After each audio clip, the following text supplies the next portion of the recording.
Ah, sorry, my connection went off. So sorry for the break in transmission. This is very unfortunate. The network is really bad here.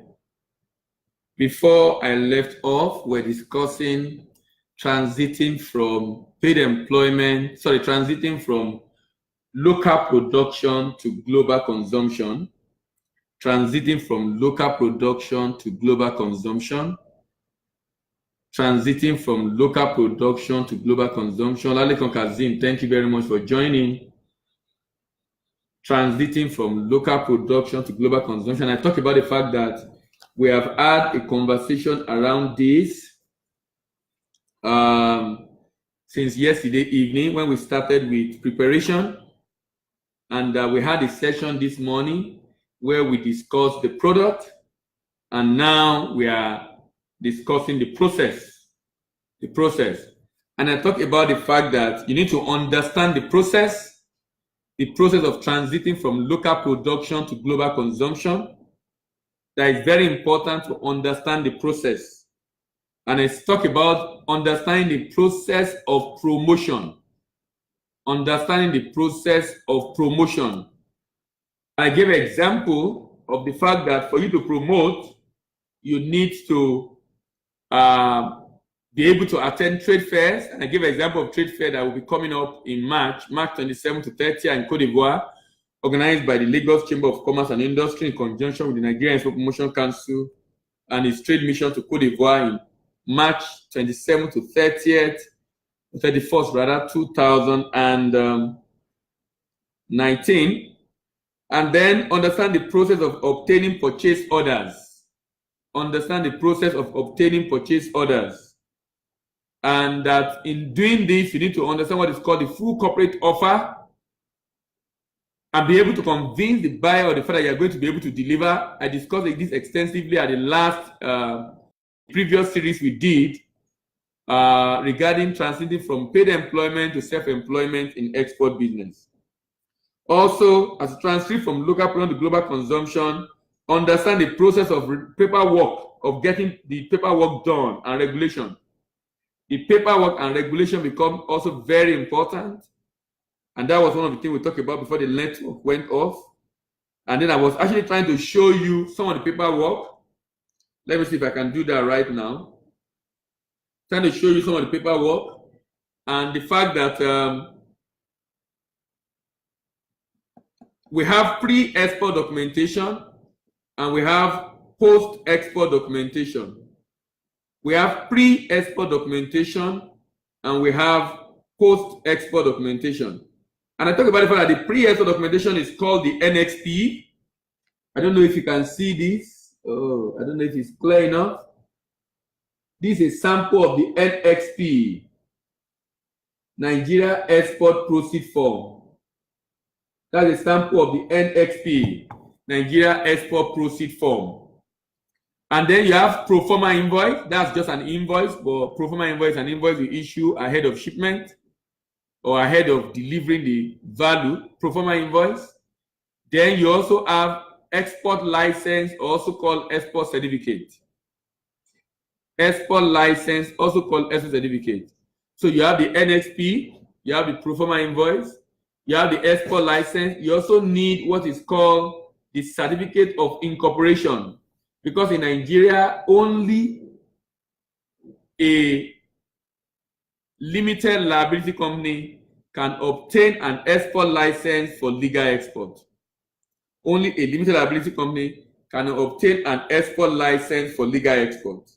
So understand the process of promotion, understand the process of obtaining purchase orders, understand the process of paperwork and regulation, then understand the process of payment method. What are the processes involved in payment method? Transiting from local production to global consumption, you need to have a good understanding of the payment method. There is a payment method called LC, letter of credit. There's another one called bill for collection. There's another one called open account. There's another one called advance payment, and a number of other variants, but these are the four major ones. You need to understand how they work Then have also a good understanding of the process of prosecuting piracy. Be rest assured, if you are in the export market, you will be copied. If you are in the export market, you will be copied. If you are in export market, you will be copied, especially if your product is good enough. Someone is going to try to replicate what you're doing. So piracy becomes very important. Protecting your business, especially if it's if you are able to get it registered both in trademark and copyright. That's one thing you must work, because some people will even use your brand to sell another product if your brand is good in the export market. Then learn to handle the problem. There is the problem of purchasers. That's problem with your partner. There is problem of pricing. There's problem of product. There's problem of paperwork. There's problem of payment. All these problems are some of the challenges that will confront you in the export market. Be ready to confront those challenges. Be ready to overcome those problems. To handle some of these problems, we've discussed some of them in the previous video, and I'll be discussing some of them in the subsequent video.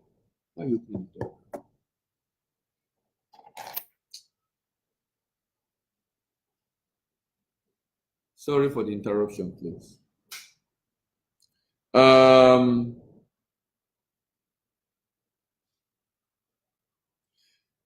Okay, sorry, I was distracted. So I was talking about the problems.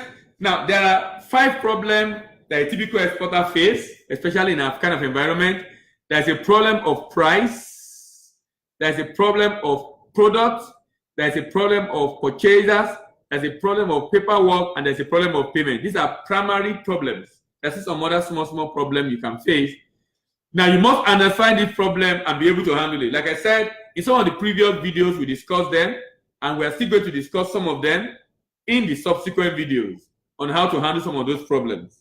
So we're talking about the things you must understand, the things you must know, the things you must be mindful of in order to be able to transit successfully from local production to global consumption. When I'm rounding off, I will talk about the documentation, which I tried to show earlier, so at least you can have an idea of how the documents actually looks like. Then you must be ready to handle the purchasers problem, that's bypassing you to other producers, handling the pricing, using the delivery time and Incoterm, handle the problems of the product, handle the problem having with payment, and of course having the problem of paperwork. And for the paperwork is pre and post export documentation. I talk about the fact that in Nigeria, for you to do a pre-export documentation, you need to pick up an NXP from the bank. You need to pick up an NXP from the bank. NXP is Nigeria Export Proceed Form. Nigeria Export Proceed Form. You need to pick that up from the bank and then attach to it your invoice, a pro forma invoice, attach to it your certificate of incorporation and your export license, and then submit it to the bank after you have filled it.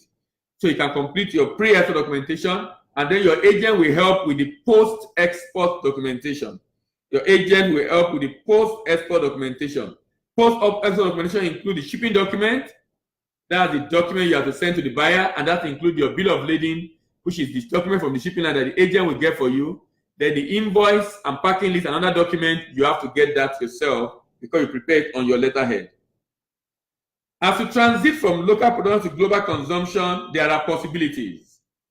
Number one, there is the possibility of repeat business. I talked about this before. The possibility of referrals, other buyers, replicating the business model in another country, redeeming the country image, recruiting multiple partners, rebuilding broken bridges, and raking in income even more than your projection. And rating in income even more than your projection. Let me show you some of those documents I talked about. I mentioned pre-export documentation. Let me show you the other one. That's the, now there's a document I didn't mention under the pre-export documentation. It's called the NES, Nigeria Export Supervision Scheme. Nigeria Export Supervision Scheme. Then on the post-export documentation, there is this document that you are going to get from an inspection agent. This inspection agent is inspecting on behalf of federal government, and it is called Cobalt.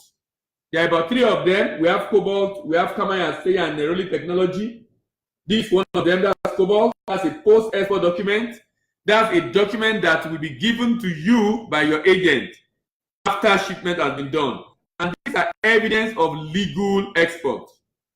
The NXP that was processed before, a copy of it, there are about 6 copies in one. A copy of it will be stamped by custom. If you look at this document, you will see somewhere here, you see there, you see where custom stamp. That's a custom endorsed NXP. That stamp is an evidence that custom has legally cleared that good for export. It's an evidence that custom has legally cleared that good for export. Then you have the bill of lading, that's the shipping document. And this is a document you obtain from your agent. Agent is supposed to pick it up from the shipping line. That's the bill of lading right there. That's the bill of lading right there. That's the bill of lading right there. So these are some of the shipping documents you're going to encounter as you try to transit from local production to global consumption. And it's very important you familiarize yourself with this documentation. It's very important you familiarize yourself with this documentation. Why? Because these are the documents you need to be able to show that you have legally exported. And of course, you are worthy to receive the incentive that government gives to exporters who are exporting from Nigeria. Now, this has brought us to the end of transiting from local production to global consumption. The next thing we'll be discussing starting from tomorrow. Tomorrow we'll be having a session. I don't know what time yet. I'm looking at 7 a.m. tomorrow. I'll try 7 a.m. tomorrow. But in the evening, it might be 8 p.m. in the evening. But in the morning, it's actually going to be 7 a.m. And the evening is going to be 8 p.m. because of the activity I have for the weekend. And we'll be discussing handling the 5 P's of export business challenges. You know, I mentioned in this one I just finished now, I mentioned product, I mentioned pricing, I mentioned paperwork, I mentioned payment, I mentioned purchasers. We're going to be zeroing down on those 5 and discussing them extensively, how to handle those challenges, how to answer important questions to handle those challenges. Thank you very much for listening this evening. My name remains Dela Imibo, and see you tomorrow morning by 7 a.m. Thank you very much.